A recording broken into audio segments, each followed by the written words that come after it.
Well, Mr. Vash Sky had a message. Mr. OG had a message. Now, I actually have a message from a fan. Yes, this Disney Family Man had one coming from a viewer of the channel and also a follower on Twitter, Mr. Samuel Blank. That actually gave me the inspiration for this topic. That he and I had a long conversation about this, and it kind of dived into where we were discussing about Fantasyland, and this kind of ties into also the question that Vash Sky got was about the differences between Disneyland's Fantasyland as opposed to Walt Disney World's Magic Kingdom, and you could definitely see the difference. I mean, like you have like ride after ride, dark rides, and the theming of everything in Disneyland Park, and then you kind of go into Magic Kingdom's Fantasyland, and it's almost like a walkthrough montage of all those great attractions that are at Disneyland, or lack thereof, I should say, because I mean, you compare Disneyland's It's a Small World to Walt Disney World's, it's like, my gosh, it's like, it's more so these, for Walt Disney World's Fantasyland, it's just marquees. They're like these buildings and with signs on them that says It's a Small World, Peter Pan's Flight, where with Disneyland you have like the overall theme of these attractions. Like you see Big Ben for London with Peter Pan, you have the for Alice in Wonderland, you know, you have like the storybook of the story itself on the outside, where you see the caterpillars and you have the Cheshire Cat sitting up in the rock work. It's the overall theming that invites you to these rides and attractions, where with Walt Disney World, again, it's just like these buildings with marquees out in the front of them that is saying, hey, come in, this is this ride, this is that ride. And even moving into New Fantasyland, it's where they kind of, I mean, you could kind of get a little bit better in that sense, but they still dropped that ball where all they wanted was a princess meet and greet. And then they took out a classic dark ride, one of the great dark rides that Walt Disney World had, to put in for a princess meet and greet just to replace it. It's like, why? Well, I think there was a lot of care that was put into Disneyland's Fantasyland when Tony Baxter took over in the early '80s. You know, I think they even talked about. I think you and Dre, I mean, Dre and I think we talked about this when Tony Baxter, when they started bulldozing Disneyland's Fantasyland, he was like, "What did we do? Yeah, what have we done?" They had to move the carousel, right? They had to move the carousel north of the property, right? And they took a bulldozer and just destroyed all of Fantasyland, just destroyed it all, and you know, hollowed out the husks of the, you know, show buildings and stuff like that. And you know, it's I think it was some marquee where it had strung lights, you know, on some attraction, right? And they were still on, and then they just like you know, sparked out and died right in front of them. And Bruce Gordon and Tony Baxter, they're just looking at this rubble, at this ash heap that they've created, and it's like, what have we done? You know, this is the heart of Disneyland, and they really had to get it right. And like you said, OG, I mean, that the love and attention to detail and care that was put in, you know, from the cobblestone brick. That's a inside reference right there. Of the flooring, yeah. Showcase, you get a shout out.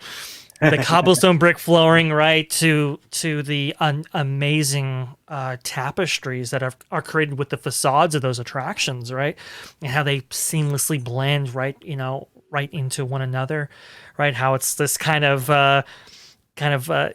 this kind of British town, right, with the what is it, Toad Hall and Peter Pan facades, and it's kind of this European village with, you know, with the other side with Pinocchio and Snow White. I mean, it really is unbelievably charming, unbelievably great. But then if you walk a little bit further down, you see this amazing facade of Small World, this huge thing that just takes up this. I mean, just your whole sightline with all of its peripheral vision. I mean, it's this big thing that really stands out at you. It's an interesting story because, It's an interesting story because when we went to Walt Disney World for the first time, right, the Magic Kingdom, my folks didn't know what to expect. I kind of knew, but they didn't really. You know, the internet was kind of burgeoning at that time. And when they got to Magic Kingdom and when they got to Small World, and they kind of walked in and saw the Small World facade just kind of plastered on the wall like it is. Unfortunately, that's kind of what it looks like. It doesn't really have the same stature of Disneyland's. My mom took one look at that and said, "Oh hell no," and just walked the other way because it wasn't what she was used to or expecting. And it's just, like you said, George, especially now with some of those dark rides having been removed, it kind of falls up short in a big way. Now, the new Fantasyland section is really great, in some areas. But even still, it just doesn't capture the charm, this kind of essence of Fantasyland that Tony Baxter, to your point, OG, really imbued in this whole thing. They need Tony to go in there, and I know he's retired and everything, but they really do need Tony to go into Walt Disney World's Magic Kingdom and their Fantasyland and really go in there and reimagine it. Tony did a great job with Disneyland Paris as well. Look, Disneyland Paris is really the perfect kind of mix. You got the Grand Castle, but yet it's still charming though. He managed. Tony Baxter's a genius. He really is. He managed to take the best parts of Walt Disney World and the best parts of Disneyland and put them into one thing that works. Yeah. If you can bring Tony back and say, hey, go to town with the Magic Kingdom's Fantasyland, I am sure he can make it both charming and grand like he did in Paris. Just get him back and have him rework the whole thing. And I think he'd work magic. I think he really would. And the scope of Disneyland's Fantasyland is just, compared to Walt Disney World, believe it or not, it's bigger. It's much bigger compared to my knowledge, because you walk into the Fantasyland and you have like this, what I like to call it, the strip mall, which is basically, it's a Small World, Peter Pan's Flight, Mickey's PhilharMagic, the Princess Fairy Tale Hall. It's just like one after the other, where it's like one big building where they just kind of cut it up and then put the signs. And it's like, okay, well, if you want to go into It's a Small World, go here. If you want to go in Mickey's PhilharMagic, go there. It's like they don't have their distinct placement correctly, where if you go into Disneyland's Fantasyland, I love, and a lot of people may not pay attention to it, but me being like, like looking for the smaller details and everything, I love how the Storybook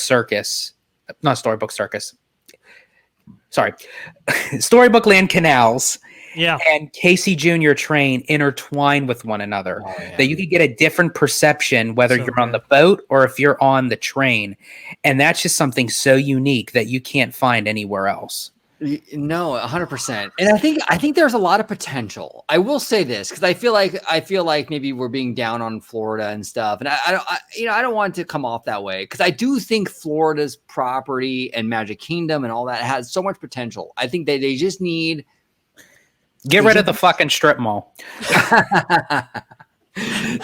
about the strip mall in a moment. They just need to get someone in there with the right creative sensibilities, like a Tony Baxter or someone to his level, and go in there and really make it happen. I think it's possible. I just think that they never really had that, and I think if you can get someone in there that can kind of go in there and kind of reimagine this whole area. They came close with New Fantasyland. I would love to have a Seven Dwarfs Mine Train here in California. That's a fantastic addition.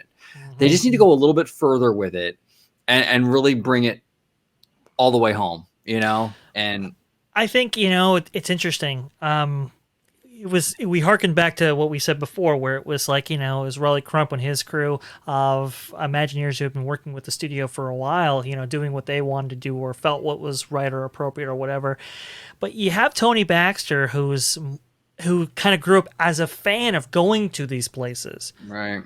Whereas the original designers, they didn't have much to pull from, in that same way. But guys like Bruce Gordon and Tom Morris and all these guys, these second generation Imagineers, grew up as fans of these places, and kind of had their own ideas of what they could be, but had still an appreciation for what inspired them. So they kind of took that kind of knowledge base and said, hey, how can we really do this upright. It's interesting, George.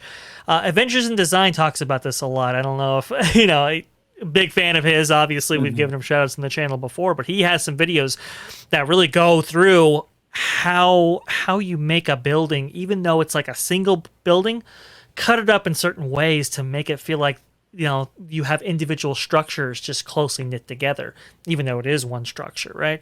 So in Fantasyland, for example, you have different architectural styles, different architectural motifs. You have sloping kind of, shingled roofs, kind of coming at crosses with, kind of bricked castles and so forth, just to break up the architectural styles. You have things that jut out and jut back in, and it's kind of all this transition work to make it so that this building is distinct from another, even though it's the same thing. And at Walt Disney World, that's what it's really lacking. And to your point, OG, they just needed a team to go in there and really do it upright. Unfortunately, there are other areas of Walt Disney World that desperately need that same attention. So I think that's why it was always passed over. It's one of the downsides of the blessing of size, more to maintain. But it definitely needs that treatment, for sure, 100%. Sector 2. Malfunction in Sector 2. All droids will be shut down for reloading of labor programs. Stand by for power disconnect.